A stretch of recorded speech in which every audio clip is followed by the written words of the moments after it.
Unajua, moja ya kitu cha msingi sana ambacho nimekifikiria hapa ni kwamba watu wanashindwa, yani wanashindwa kunegotiate na akili zao, wakajua kitu gani ndo una think big.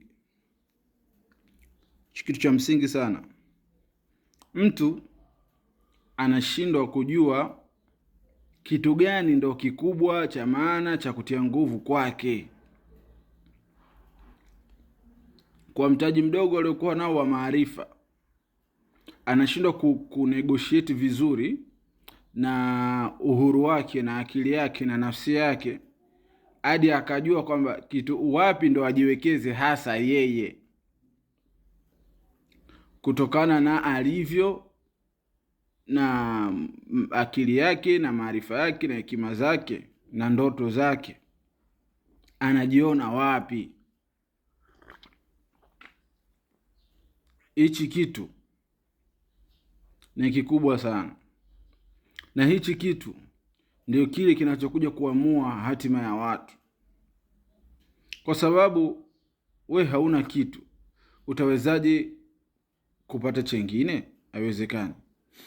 Ili uweze kufikiria vikubwa, inabidi uwe na fikra kubwa, na ili uwe na fikra kubwa inabidi uwe na elimu na maarifa makubwa.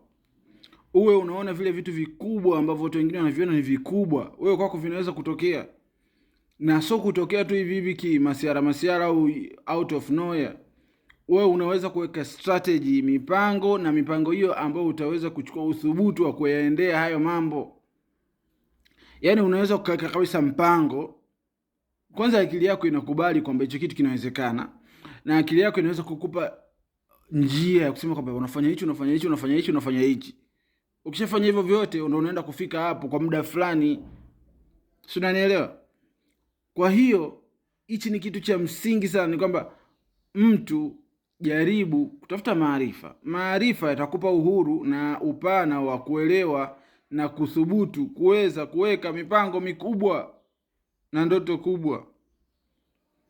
Hizo ndoto kubwa zinakuwa kubwa sana kwa watu wengine, na hata kwako zinaweza kuwa kubwa, lakini wewe ndani yako kuna sauti inasema unaweza kufikia hicho kitu, kwa sababu wengine wamefikia. Mwingine anaweza kaona hapana. Yani mwingine unakuta hata hiyo concept ya kuthink big hana. Yani hana. Yani mtu anaridhia kuwa alipo. Wewe bado hujaridhia, endelea kupambana mzee. Yep.